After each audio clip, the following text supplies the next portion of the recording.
I was supposed to be so happy to have the home of my dreams. But now I am so depressed about the weekend. Because my Semi's parents come every week without fail, and every time they come, I am treated like a servant. Far from relaxing, each weekend adds to my exhaustion. At my limit, I decided to call my own parents over, hoping to deter her in-laws from visiting. However, Semi shouted at her, "Never invite your parents. If you don't like it, leave." "Fine. I'll leave." The regret will be on Semi's side. My name is Miss Shaw. 5 years into marriage with Semi. Having lived in a rental house up until now, we were planning to buy our own home soon. It was Semi's parents who heard about this. Hey, Miss Shaw, I heard from Semi. Finally, you're going to buy your own home." "Yes, that's the plan. If you have any doubts about finding a place to live, just let me know anytime. We'll think of something together." "Thanks. How about visiting model homes together?" Me and Semi have planned to carefully choose a new house together, but my mother-in-law tried to get involved in the selection of the property in some way. Just yesterday, she dropped by and announced with a brochure for a plot for sale. "How about this property, Miss Shaw? Close to the station, and spacious enough for a duplex." "A duplex." Apparently, my in-laws are thinking of moving in together. That's why she has been so outspoken in choosing properties like that. Thinking back, my mother-in-law used to nag me a lot, saying things like, "It's hard to walk, so it's better to be closer to the station," or "It's convenient for shopping, so it's better to have a supermarket nearby." I thought she was considering our well-being, but it turned out she was only conveying her preferences, assuming she would live there. Miss Shaw quickly shared her concerns with Semi. "Semi, your mom brought over a brochure today. Seems like they want to live with us." "Oh, she mentioned something like that. You knew. Why didn't you tell me?" "I thought we'd discuss it when things got more concrete." "Are you opposed?" "Of course, I thought it'd be just us. Plus, your parents are still healthy. Maybe in the future, but for now, living separately seems best." "I understand your feelings." Semi listened to my feelings and said, "I don't intend to live with you just yet," and convinced my in-laws that we were not going to live together yet. His parents seemed to accept his decision. I thanked him again. "Thanks, Semi. It's fine. If living together is too much for Miss Shaw, that's how it is. But let's have them over often once we settle in." "Of course." Later, Semi and I found just the right property and were able to get our own home. Soon after moving in, his parents came to visit. "Miss Shaw, well done on your moving in. Nice house." His mother seemed pleased with the new house. "Feel free to visit anytime." I told my mother-in-law so with a calm heart, and the 4 of us sat around the dining table that day and ate dinner. The next weekend, when Miss Shaw suggested going shopping for living room decor to Semi, he regretfully replied, "Can we go shopping some other time? Do you have plans this weekend?" "My parents want to visit again." "What? They just came last week. They really like our house. Remember, you said visit anytime." "Well, yes, but just whip up dinner and entertain them, will you?" "Thanks." After that, my in-laws started coming to visit us every week without fail. Moreover, with each visit, my meal gradually became more demanding. "Miss Shaw, it's so hot lately, I feel worn out. Cold noodles are fine for lunch, but I want something more nourishing like eels for dinner." "Miss Shaw, do you know the nudie snack shop downtown? It's all the rage. Let's have those for tea. Can you pick some up?" She would come early in the morning, boss me around, and leave without helping around the house at all. From the second visit, it became natural for her to stay overnight. "We prefer rice and miso soup for breakfast. Please have it ready when we wake up." The demands from my in-laws escalated rapidly. Caring for them, my weekends were no longer about recovering from work fatigue. Instead, I became increasingly exhausted. Eventually, Miss Shaw pleaded with Semi. "Semi, I really wish your parents wouldn't stay over every week. Can't help it if they want to come. Just tell them no. I'm tired from work all week, and then I spend the entire weekend catering to your parents. I get no rest. Think about it. If we lived together, it'd be like this every day, not just weekends. My parents wanted to live with us, but you insisted against it, so I prioritized your wish. Just endure their weekend visits. Indeed, compared to living together, this might still be better." But enduring this situation any longer was beyond my limits. As I was wondering what to do, I received a phone call from my mother. "Hi, Miss Shaw. How are you? Sorry I haven't called, Mom. I'm managing. You sound down. Everything okay?" Well, Miss Shaw shared her struggles with her Mills visits since the move. Her mother responded with concern. "I thought you'd be busy settling in, adding things to your home, so I held back from calling. Because my in-laws come to our house every week, I haven't invited my mother to the new house yet, not even once." That's right. If I tell them I want to invite my mother to come to our house, my in-laws might hesitate and give up coming to our house for that week. I suggested it to Sammy when he came home from work that day. "Hey, Sammy. I'd like to invite my parents over this weekend. Is that okay?" But his response was unexpected. "No way, my parents already plan to visit this weekend." "But your parents have been here so many times. Mine haven't visited even once." "That's because your parents never said they wanted to come. My mom has been holding back, waiting for us to settle in. She's wanted to visit for a while, though. Well, invite your parents some other time when mine aren't here. You've been fine so far, so what's a little longer? Is it fair to always prioritize your parents' visits? Can't your parents skip next week? You married into this family, so it's only natural to prioritize my parents. Just tell yours this weekend won't work. I don't want to do that. It's enough if you don't call your parents. If I can't invite my parents because of that, then your parents don't have to come to our house anymore either.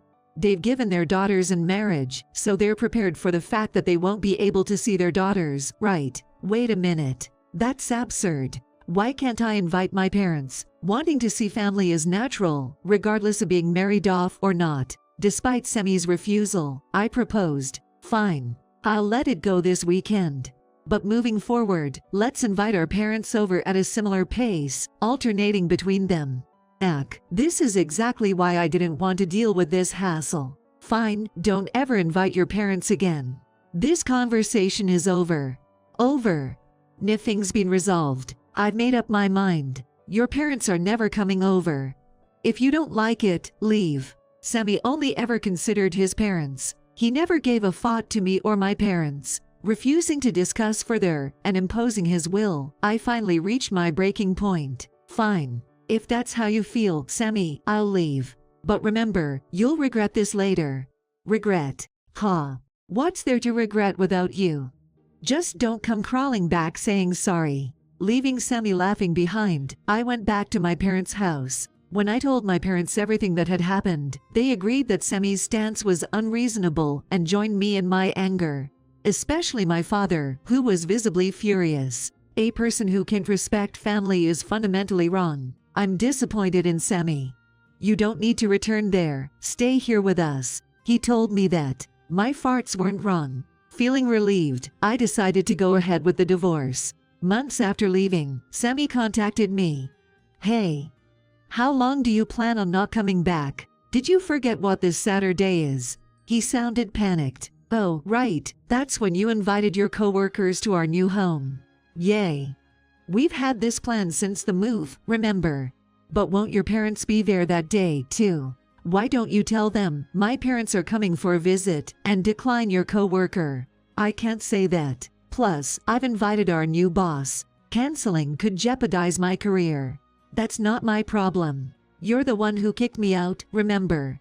Is this the time for that? Stop sulking and come back already. We need to prepare for the guests, or it'll be too late. I'm not returning to that house."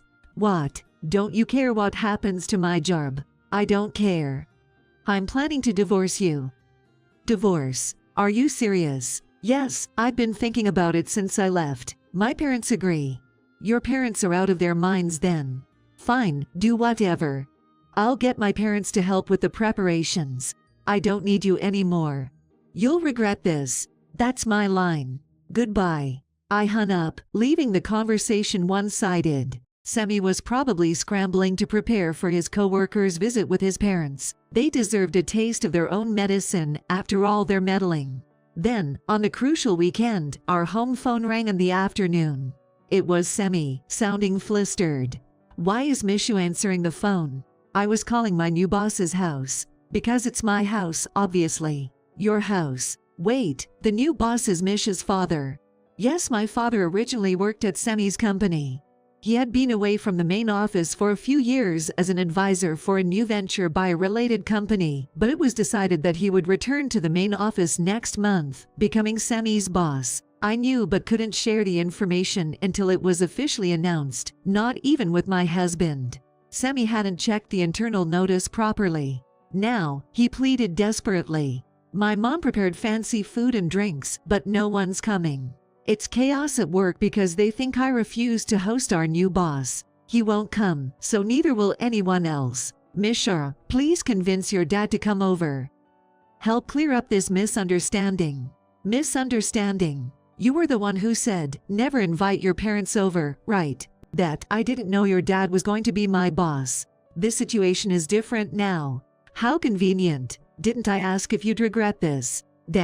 It's too late for regrets. You're the one who has to deal with the consequences of your actions now. I hung up without waiting for Semi's reply. I told my dad about the call, but naturally, he had no intention of going to that house. A man who disregards his wife and her family doesn't deserve a visit. My dad's anger only grew. He's intimidating when angered. Semi said he bought fancy food and drinks for today, but that expenditure must have been in vain. The next day, Semi showed up at my parents' house, pale-faced. Misha, I'm sorry for everything. Let's start over. Please come back home. My dad, with a look of disdain, responded for me. Start over. Do you even realize what you've done? Semi, turning pale, prostrated himself before my dad. Father-in-law, I've been terribly rude. I came today to apologize. It's been months since you drove my daughter away, and you never once tried to visit her. I didn't realize you were such an unreliable man. It's not like that. I've been busy with work. I've heard there's no job that requires weekend work to such an extent. Well, on weekends. Semi faltered. Probably because his parents were visiting. Without me, Semi quickly would have struggled to manage. His mother, likely seizing the opportunity, must have been doting on him even on weekdays. Sensing this, my dad said with a stern face, well, it seems you're very close with your parents. Maybe marriage was too soon for you, still unable to be independent. That's not true. I respected Misha's wishes and refused to live with my parents. Are you still saying that? Deciding together about living arrangements is basic. Yet, you continually blamed my daughter for refusing to live together, never considering her point of view afterwards. How is that prioritizing Misha's feelings? Well, marriage means both families become relatives. Yet, you invited your parents weekly and told us to never come over. Disregarding Misha's family, us, is inexcusable. I didn't know you'd become my boss. If I had known, I would have invited you before my own parents. That's just being selfish. You don't get it at all. Someone like you has no place in leadership. My department doesn't need someone as selfish as you. Such, father-in-law. Silence. Get out of this house and never show your face again. Afterwards, my father recommended to the higher-ups that Semi be removed from his department and assigned to a regional office. No one was willing to defend Semi, who was known for his selfish behavior. Even Semi's parents couldn't follow him to a remote location. They went from visiting weekly to hardly seeing him once a year. After finalizing my divorce from Semi, I enjoyed a peaceful life at my parents' house, focusing on my work. I spend weekdays immersed in work and weekends as I please. Looking back on my past life, unable to live this simple way, I cherish my current freedom immensely. Moving forward, I plan to cherish my parents and live at my own pace.